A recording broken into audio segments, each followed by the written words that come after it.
Hey, welcome back. Many of you who are viewing this series of how to perform at your best have gone through the 100 level basic videos. Now we're about midway through the 200 specific application videos. This is the beginning of a 3-video set on how to understand and accept and make the most out of pressure in your performances.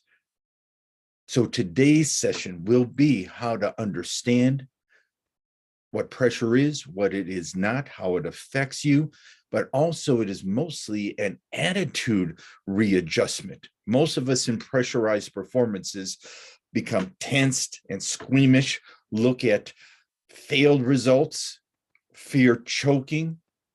And one of the first things to do before we do any kind of applications is to talk about how to better understand pressure and even, be ready for this, embrace pressure.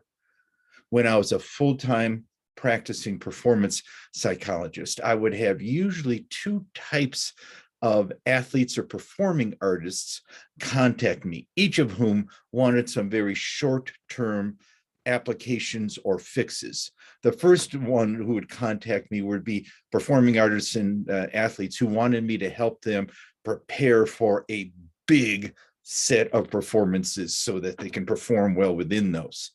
The second type were people who have had scars from failures in pressurized performances, and they wanted me to help them overcome their choking, overcome their freezing or blanking out, or worse yet, even lackluster performances. So I was happy to do that with each of the groups that would contact me. So maybe you're coming onto this series for the first time, wanting to learn how to better cope with the pressure. You will find some answers. When I was putting together all my notes on pressure, I started chuckling to myself saying, geez, this whole series of information I'm going to present could be its own, very own YouTube channel in itself. So I broke down all the specifics about pressure into these 3 videos.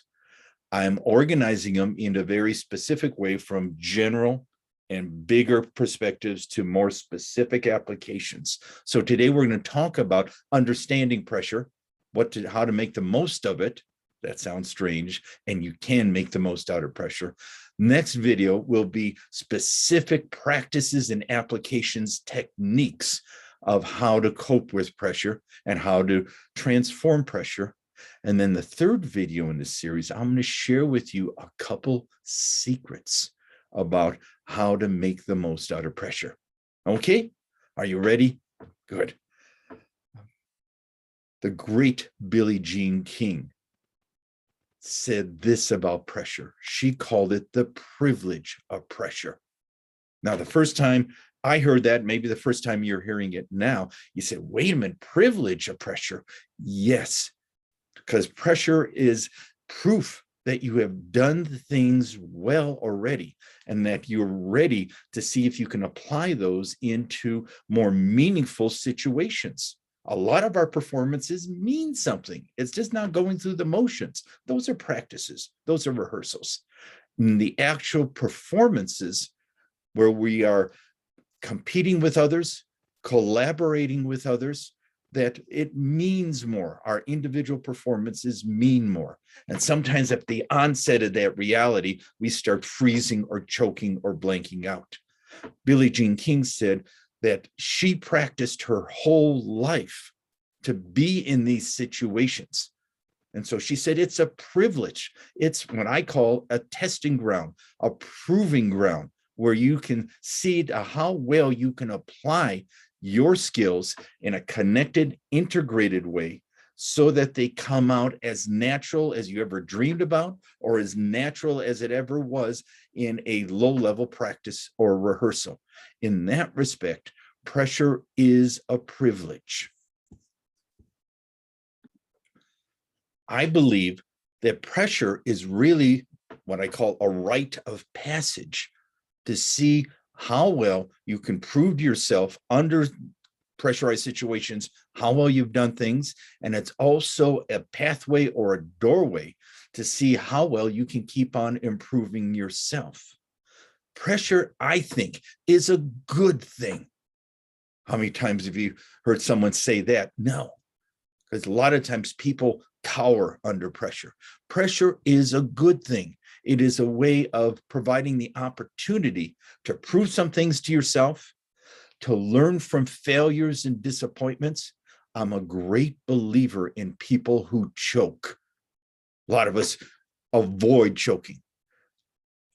Choking is a great lesson, a great learning opportunity. So in previous pressurized performances where you did fold or choke, learn from those, because that is part of you learning how to maximize yourself, to control the pressure, and how to be in the moment during these pressurized situations. Like making a knife. Where's a knife? Like making a knife. That pressure is an opportunity to hone that knife, your skills, and how to put a fine edge on those.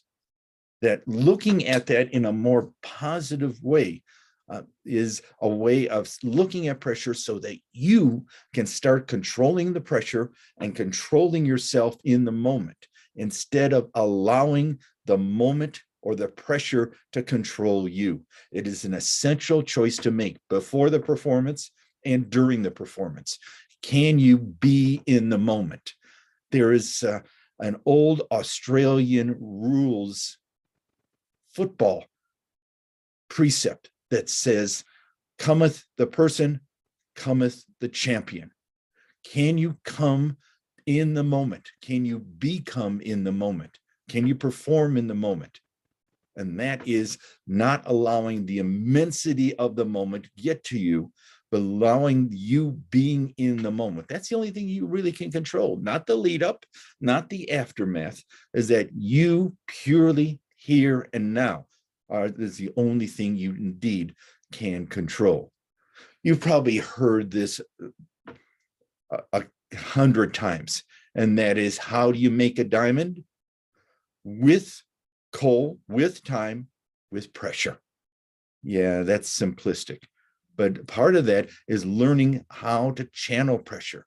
If you viewed my previous video, number 210, on controlling your speech anxiety, it's part of channeling that anxiety into and using that energy to channel it into a better, more natural performance. The same thing extends to overall pressurized situations. A lot of things about understanding pressure and pressurized performances are almost counterintuitive. Here's one of the goals that seem counterintuitive, and that is your primary goal in pressurized performances is to learn how to feel comfortable with the discomfort. Yes, because pressurized situations put so much more different energy on us, and we put different types of pressure on ourselves that we become uncomfortable. We lose ourselves. We lose our best game. We lose in touch with what we need to do. A part of that is learning from those experiences, that the more times you are uncomfortable in these situations, the more you'll start finding of ways how to cope, so that entering a new pressurized situation, you can say, oh my goodness, I'm scared to death. I'm going to be uncomfortable. And given that reality, how can I learn how to be comfortable within this discomfort? The more you understand that concept, the more you allow yourself to be in that moment, the better you can allow your best performances to come out in a natural, concentrated way. Learning how to be comfortable with discomfort. You see, pressure affects us all in very different ways, mentally, tactically, skill-wise, emotionally, and even spiritually. So there's no one set of Band-Aids you can put on for pressure. That's why I want you to replay these 3 videos That's why I'm putting them on YouTube, so you can replay these whenever you need to. Sometimes we need to be reminded of what to do under pressure and what to do with our own forms of pressure. Right now, think to yourself, when you are anticipating a pressurized performance or in the midst of a pressurized performance, where in your body does the tension reflect itself most quickly and most intently? For me, are these big muscles right here, the trapezius muscles. Before a big speech or some kind of performance, I will start to feel my traps starting to tense up. I always have a little bit of my consciousness monitoring my weak link, my traps in this case, so that when they start tensing up, a little alarm bell rings off in my head saying, what am I doing to myself? What am I allowing the situation to do to me, so that my weak link is starting to react? And if I can nip that in the bud, I can start breathing easier, reassuring myself that saying, okay, let's start anticipating this in the proper positive way instead of a negative defeatist kind of way. Listen to your body. Even if you are an artist of some kind who does very little body movement in your performance, listen to your body. It has signals to tell you all the time about where your tension reflects itself most quickly and most intently, and then have a little bit of your consciousness monitoring that weak link, so that if that weak link, whether it's churning of the stomach or gritting of the teeth or furling of the brow, if these things start tensing up, you nip them in the bud right away. Then you can start becoming back in the moment, because pressure takes us out of the moment, worrying about what we should have done beforehand or anticipating or expecting what we would hope to do throughout this. The only thing you can control right now is right here in the moment. Cometh the moment, cometh the champion.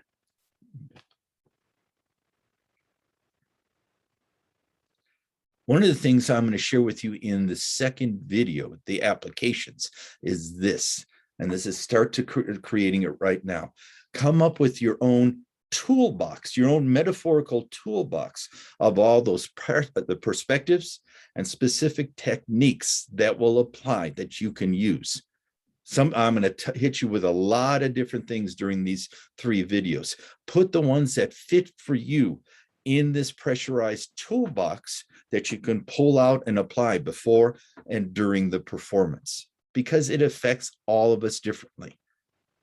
Sometimes people under pressure will make no-brainer mistakes. Like, wow, where was I? Who was at the helm right there? Other people become too tensed in those situations. Under performance situations, at the entrance into them, they tend to expose our weaknesses in skills, of integration of skills, weaknesses in preparation. So understand that that's a good learning lab of, at the onset of pressure of a performance, what are your weaknesses that are exposed? Remember those after those granted disappointing performances, so that you can see what your weaknesses are. Here's one of the secrets few people know or ever heard of about pressure, is that even at the outset of pressure, it exposes our weaknesses. Under long-term continuous pressure of a performance, our strengths seem to mysteriously leave us. I've seen this time and time again of people who are close to winning, and they get in their own way, and they're mysteriously, their strengths leave them. The things they took for granted leave them. And those things that they've always done to put themselves in the position to perform well, to win, to succeed, mysteriously leave them. So pressure is not only immediate and intense, it also has long-term effects. So early on, be aware of how the pressure is affecting your weakness. Psychologists have a fancy phrase for this. They call it regression under stress. At the outset of stressful pressure of performances, we start losing our fine motor skills. Our touch, our finesse seem to leave us, and we become very blocked in what we do. We regress under stress. Understand that so you can anticipate that. So you can start learning how to keep your touch and finesse and rhythm after the onset of pressure.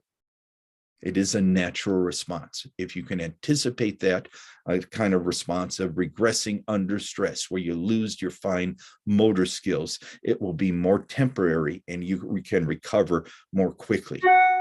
Also understand that you don't have to be perfect in your performances, especially your pressurized performances. Those of you who've listened and viewed the 100 level series understand that many times your B game or B plus game or A minus game is good enough in situations. As soon as you start expecting to immediately turn on your A game, your perfect game, you're setting yourself up for failure. So accept that it's okay to have a B or B plus or A minus game. And that is quite good under pressure. And in many cases, that will be acceptable. And you can build on that in future performances. Responding to pressurized situations, pressurized performances is a way of first a question of attitude. You have that essential choice to choose to be positive or choose to be fearful and negative and defeatist.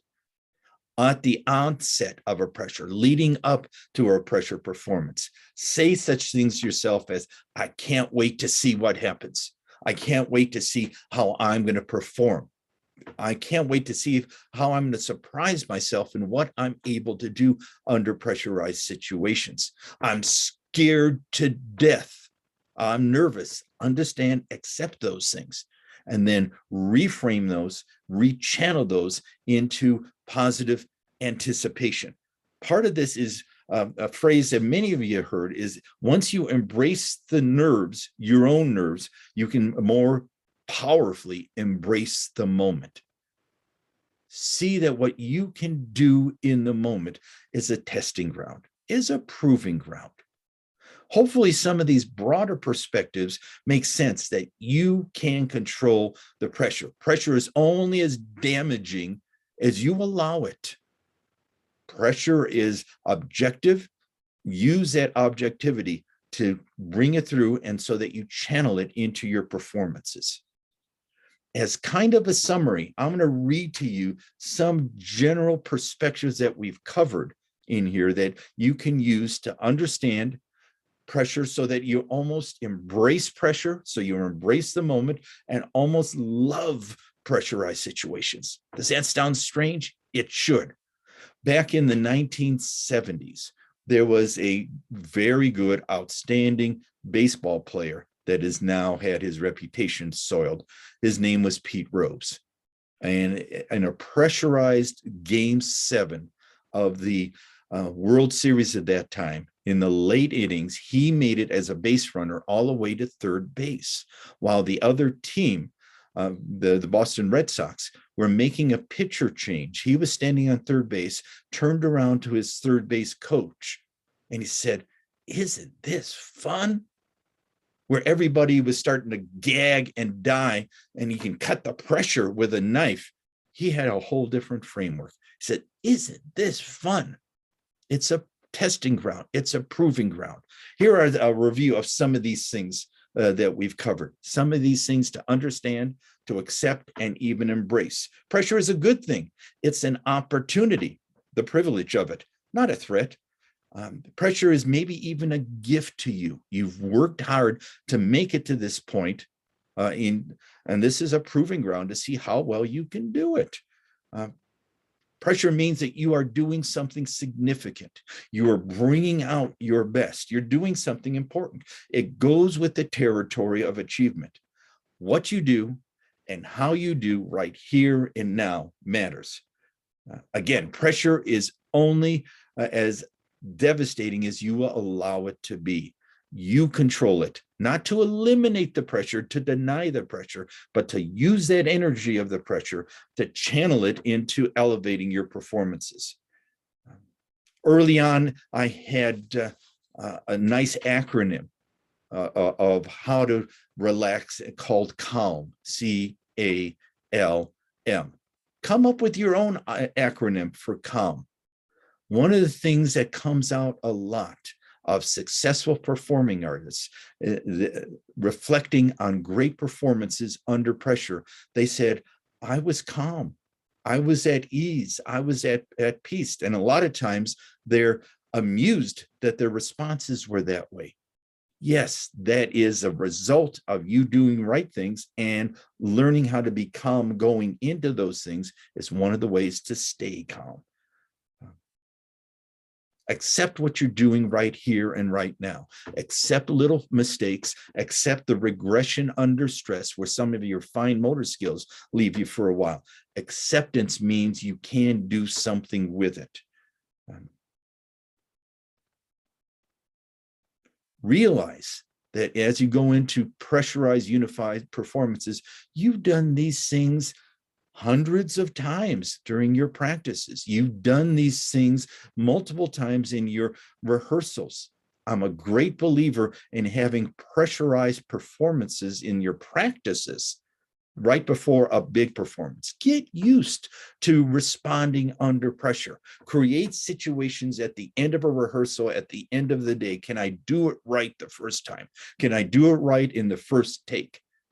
And if you can start doing those things during finalized practices before the big pressurized performance, you can remind yourself, hey, I did it before. I've done it 7 times during the 7 practices. So remind yourself of those things. Part of this is use your emotions, use your creativity, use your concentration to visualize success. How does success in this performance feel like? Imagine yourself performing well under pressure. Visualize and feel where that is in your mind and body and emotions. The more you can mentally rehearse your responses to pressure, the more they can kick in. Part of this is feeling ready, prepared, and even eager before a performance. Feel like a racehorse in the gates before a horse race, of almost being a little antsy, can't waiting to do things. Allow this eagerness to come through. It's a good sign that you are ready. So if you can balance the eagerness with the calmness, those are 2 sides of the same continuum of performing at your best. Here are some things. Some people pray or do yoga stretches before. Some people do different types of affirmations. Is that you want to ease into the performance. Be there early. Be there earlier than anybody else. And feel yourself easing in to the situation, not so that you feel like you have to turn things on. I love words starting with the letter C. And here are some of the C words you can look at: cool, calm, collected, composed, comfortable, confidence. Start looking at key, similar, specific words that you can use. Finally, you know how much I use acronyms to give us a good reminder of the big picture so that all our specifics can fit into it. Here's one of my other acronyms in handling pressurized situation, and that is being poised. Our P in this is learning how to stay patient. If you have a state of patience, you have a good perspective of how you're approaching pressurized situations. Our O is learning how to own the environment, the situation, even owning your own feelings and responses. Be aware of owning those. Once you have a sense of ownership, you have a sense of control. Our I in our formula is being immersed of yourself into the moment. Blend with the moment. Do not force the moment. Be immersed in it. Our S is learning how to be steady, stable, secure, consistent. Learn how to be steady in what you do. Then you can access your best parts of yourself when you need to. Our E is learning how to embrace the uncertainty of the performance. Say that as much as I practiced and visualized and rehearsed this stuff, I still don't know how it's going to turn out, and embrace that. Embrace the uncertainty. That sounds strange, but the more you do that, you start to loosen up, saying, this is great. I'm going to do my best job, and I'm embracing the uncertainty. And our D is staying determined, doggedly positive that you're there to prove some things, mostly to yourself.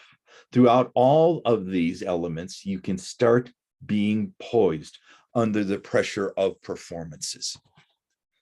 Replay this video as much as you need to, because without these principles, perspectives, attitudes, all your specific applications and techniques won't be as effective. You have to change your mindset of looking at pressure.